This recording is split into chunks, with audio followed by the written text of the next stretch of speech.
Subscribe to my channel and hit the bell icon so you never miss any video from my channel. اللہ کے نبی ایک جنگ کے بعد تشریف فرما ہے اور وہاں پر اس جنگ میں اسرا بھی تھے، یعنی کفار کا جو لشکر ہارا تھا ان سے کچھ لوگوں کو اسیر بنایا گیا تھا۔ جن افراد کو اسیر بنایا گیا تھا ان میں کچھ خواتین بھی تھیں، یا ایک خاتون کم از کم۔ وہ کیوں تھی وہاں پر، کیوں اسیر بن گئے، اس کی داستان ابھی وقت بھی نہیں ہے اور میرے ذہن میں بھی تفصیل سے نہیں ہے۔ تو لایا گیا رسول اللہ کے سامنے، اب وہ اسیر ہیں۔ رسول خدا نے ان کو دیکھا اور لوگوں سے کہا کہ اے مسلمانوں، تمہارا مال غنیمت پہ حق ہے، میں مشورہ دے رہا ہوں، میں یہ کہہ رہا ہوں کہ اس خاتون کو آزاد کر دو۔ یہ وہ مال غنیمت نہیں ہے جس میں تم اپنا حق جماؤ، کہ مثلا ایک طریقہ یہ ہوتا تھا کہ غلام کو بیچ دیتے تھے اور اس کا پیسہ مسلمانوں کی مال غنیمت میں شامل ہو جاتا تھا، یا وہ مسلمان راضی ہو جاتے تھے کہ یہ کنیز یا اس کی کنیز بن جائے گی فلاں۔ رسول خدا نے کہا نہیں، کچھ نہیں کرو، اس کو آزاد کر دو۔ لوگوں نے کہا اے اللہ کے رسول، آپ رسول خدا ہیں، آپ مالک کل ہیں، آپ چاہیں تو سارا مال غنیمت دے دیجئے، اگر آپ ان کو کہہ رہے ہیں کہ آزاد کر دو، آزاد کر دو۔ لیکن وہاں پر اصحاب موجود تھے جو ہمیشہ سیکھنا بھی چاہتے تھے، تو انہوں نے کہا اے اللہ کے رسول، سمعا وطاعتا، جو ہم نے سنا اس پہ عمل کیا، مصلحت کیا ہے؟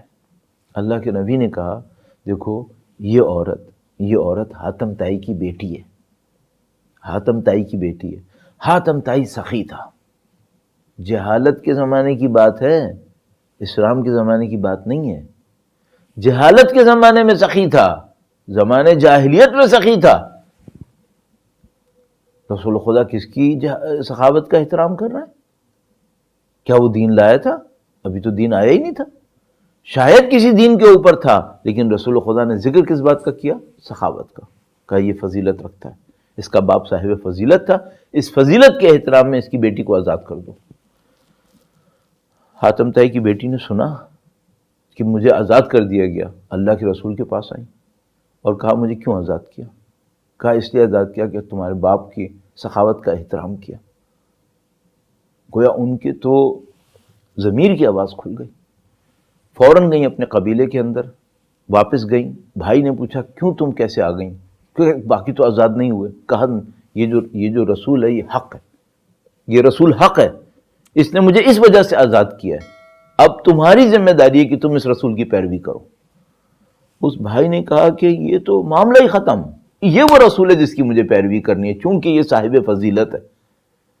حاتم تائی کے بیٹے عدی آئے رسول گرامی کے پاس، یہ وہ ہیں جنہوں نے آخری وقت تک اپنے لشکر کے ساتھ امیر المومنین کا ساتھ دیا تھا، صفین میں موجود تمام جنگوں کے اندر ان کا خاندان، ان کا جو عدی جو کا خاندان تھا وہ پورا ساتھ دیتا تھا، قبیلہ جو تھا ساتھ دیتا تھا۔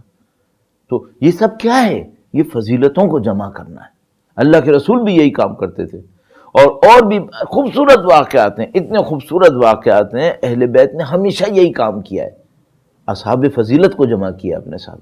میں نے شاید آپ کی خدمت میں پہلے بھی عرض کیا ہو کہ امام معصوم نے گویا میرے ذہن کہتا ہے سید الشہداء نے، اور ممکن ہے کسی اور معصوم کے حوالے سے ہو، تمام کی ذوات مقدسہ پر درود بھیجیں، محمد و آل محمد، اللہم صلی علی محمد آل محمد وعجل فرجہم۔ دیکھا کہ خود کھانا کھاتا ہے ایک غلام اور کتے کو بھی کھلاتا ہے۔ کتا تو نجس ہے، ہم لوگ ایسے ہی کہتے ہیں، نہیں وہ کھانا کھلا رہا ہے کتے کو۔ یہ ایک علیحدہ مسئلہ ہے کہ کتے میں برائی کیا ہے۔ کوئی بھی جانور بھی ظلم نہیں کر سکتا، چاہے نجس ہی کیوں نہ ہو، کسی جانور پہ ظلم نہیں کرنا ہے۔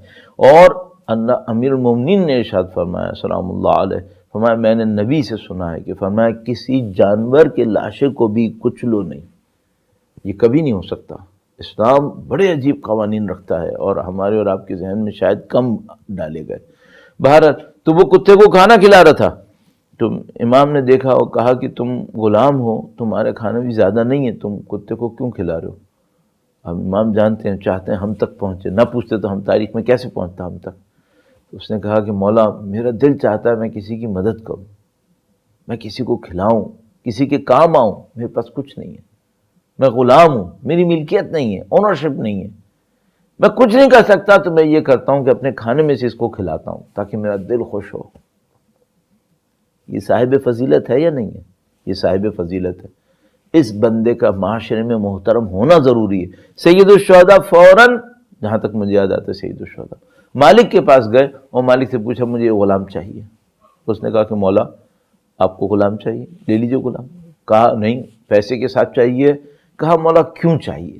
کہا اس میں یہ فضیلت ہے. اس نے کہا مولا آپ کی خدمت میں حاضر، اس کو آزاد کیا، میں نے بھی آزاد کیا، امام نے بھی آزاد کر دیا، معاملہ ختم ہو گیا. اور ان لوگوں کو معاشرے کے اندر ہونا چاہیے. عزیزان محترم، میں چھوٹا سا ایک عملی رزلٹ اپنے لیے لے لوں. آپ کو معاشرے کے اندر دو کام کرنے ہیں. مجھے اور آپ کو سید الشہداء کی سیرت پہ چلنے کے لیے دو کام کرنے ہیں. نمبر ایک، خود صاحب فضیلت بنے. اہل بیت کی کم سے کم ایک فضیلت آپ کے اندر نظر آئے. کم از کم ایک فضیلت آپ کے اور میرے اندر نظر آئے. عزاداری کے ہمراہ، عزاداری کے ہمراہ. عزاداری آپ کریں. الحمدللہ مولا کا احسان ہے کہ آپ یہاں تشریف فرمائیں، ہم یہاں بولنے کے قابل بنے ہوئے ہیں. اللہ کا لاکھ لاکھ شکر انجام دیتے ہیں. کبھی مت سوچیے گا کہ ہم نے کچھ کیا عزاداری کی خدمت کی، نعوذ باللہ تعالی. عزاداری نے ہمیں بہت کچھ دیا ہے، اور اندر سے کہہ رہا ہوں عزاداری نے ہمیں بہت کچھ دیا.